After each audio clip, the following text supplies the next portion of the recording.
Hello, എല്ലാവർക്കും നമസ്കാരം. ഓണം വന്നാലും വിഷു വന്നാലും എന്ത് ദീപാവലി ആയാലും എന്ത് വിശേഷം വന്നാലും എനിക്ക് ഏറ്റവും കൂടുതൽ കിട്ടുന്ന ഗിഫ്റ്റ് എന്താണെന്നറിയാമോ? പാത്രങ്ങളാണ് കേട്ടാ. ഞാനെനിക്ക് പാത്രം ഒരു വീക്ക്നെസ് ആണല്ലോ. അപ്പോൾ പാത്രങ്ങളാണ് വന്നിരിക്കുന്നത്. ഞാനെപ്പോഴും പ്രസ്റ്റീജ് ബ്രാൻഡിൻ്റെ തന്നെയാണ് വാങ്ങുന്നത് കേട്ടോ. പിന്നെ അതൊരു ബ്രാൻഡിൻ്റെ വിശ്വാസം കൊണ്ട്. ബാക്കി ബ്രാൻഡുകൾക്ക് ക്വാളിറ്റി ഒക്കെ ഉണ്ടാവും, ചിലപ്പോൾ ഇതിനേക്കാളും ക്വാളിറ്റി ഉണ്ടാവും. എന്നാലും നമ്മളെ ഒരു മനസ്സിലൊരു വിശ്വാസമല്ലേ അല്ലേ ഓരോ ബ്രാൻഡ്. അതാണ് ബ്രാൻഡിൻ്റെ പ്രത്യേകത. അപ്പോൾ പ്രസ്റ്റീജ് ബ്രാൻഡിൻ്റെ തന്നെ എപ്പോഴും വാങ്ങിക്കുന്നത് കേട്ടോ. ഇടയ്ക്ക് പീജിയൻ മറ്റേ ഇൻഡക്ഷനൊക്കെ പീജിയൻ വാങ്ങും. ഇത് ഫുഡ് ഉണ്ടാക്കുന്ന പാത്രങ്ങളല്ലേ, അപ്പോൾ പ്രസ്റ്റീജാണ് ഞങ്ങൾ കൂടുതൽ പ്രിഫർ ചെയ്യുന്നത്. ഹോക്കിൻസ് അല്ലേ പ്രസ്റ്റീജ് കേട്ടോ.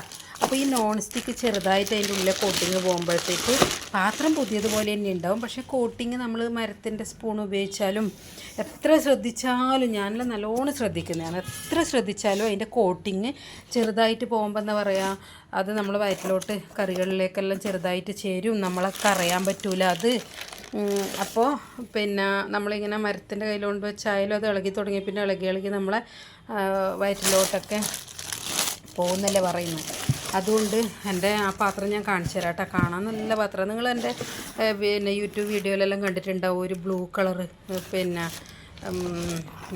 ഇതുപോലത്തെ പാത്രം, നോൺ സ്റ്റിക്കിൻ്റെ ഇതേപോലത്തെ പാത്രം.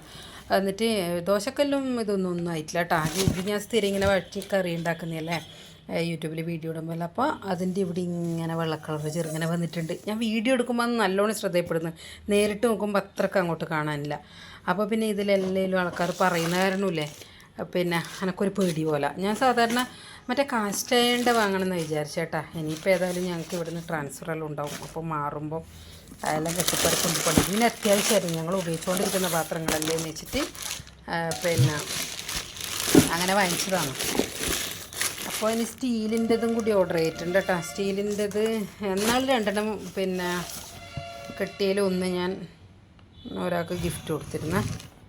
അപ്പോൾ അതൊന്നേ ഇതാ ഇത്. പിന്നെ ഇല്ലത് ഇത് നല്ല വലിപ്പമുണ്ടല്ലോ, ദോശക്കല്ല് മോശമായിട്ടൊന്നുമില്ല. എൻ്റെ ദോശക്കല്ലിൻ്റെ അതൊരു വേറെ സ്റ്റൈലാണ് കേട്ടോ. പിന്നെ ബ്ലൂ കളറാണ്, പക്ഷേ ഇതുപോലെ തന്നെ അല്ല അതിൻ്റെ പിടി. അതിങ്ങനെ സ്ക്രൂ കൊണ്ട് തിരിച്ചിടുന്നത് പെട്ടെന്ന് തന്നെ ഇളകിപ്പോയി. അപ്പോൾ ബ്ലാക്കാണ് എൻ്റെ ചേട്ടാ. എനിക്ക് കളറായിരുന്നു, പക്ഷേ കുറേ ബ്ലാക്ക് എൻ്റെ ഇഷ്ടപ്പെട്ട കളർ. പക്ഷേ ഇങ്ങനത്തെ പാത്രങ്ങൾ എനിക്ക് കളർഫുള്ളാണ് ഇഷ്ടം. കുഴപ്പമില്ല. കുറേ ഇതിൻ്റെ ബ്ലാക്ക് ഞാൻ ഉപയോഗിച്ചിട്ടേ ഇല്ല. ഉപയോഗിച്ചത് റെഡ്, മെറൂണ്, പിന്നെ ബ്ലൂ ഒക്കെയാണ്. ഇത് ബ്ലാക്ക് ഇരിക്കട്ടല്ല, എനിക്ക് ബ്ലാക്ക് ഇഷ്ടം. ഇരിക്കട്ടെ. അപ്പോൾ അങ്ങനെയാണ് പാത്രങ്ങൾ. അപ്പോൾ നമുക്ക് ഓണത്തിന് ഇങ്ങനെ വിശേഷങ്ങൾ വരുമ്പോൾ ഇങ്ങനെ ഗിഫ്റ്റ് കിട്ടുമ്പോൾ ഭയങ്കര സന്തോഷമല്ല. എനിക്ക് ഭയങ്കര സന്തോഷമാണ് കേട്ടോ. ഇങ്ങനെ സന്തോഷിച്ചുകൊണ്ടിരിക്കണം, ഇടയ്ക്കിടെ സന്തോഷിച്ചുകൊണ്ടിരിക്കണം. അത് ചെയ്യണ്ട അറിയാം. അതുകൊണ്ടാണ് ഇങ്ങനെ സന്തോഷിപ്പിച്ചുകൊണ്ടേയിരിക്കും. അങ്ങനെയാണ് കാര്യങ്ങൾ. ഓക്കെ. അപ്പോൾ ഞാനിതിൽ സൂപ്പർ കുക്കിംഗ് വീഡിയോസ് ചെയ്യുന്നതായിരിക്കും ഓണത്തിന്. സാധാരണക്കാർക്ക് വേണ്ടിയിട്ട്, ഫുഡ് ഉണ്ടാക്കി പഠിക്കുന്നവർക്ക് വേണ്ടിയിട്ട് പെട്ടെന്നുള്ള റെസിപ്പീസ് ഉണ്ടാക്കണം. ഒരുപാട് ഇൻഗ്രീഡിയൻസ് ചേർത്തിട്ട് നമുക്ക് ഭയങ്കര പാടല്ലേ. സിമ്പിൾ ഇൻഗ്രീഡിയൻസ് വെച്ച് ഉണ്ടാക്കണം അല്ലേ. അങ്ങനെയുള്ളതൊക്കെ ഇടാം. Okay, thank you.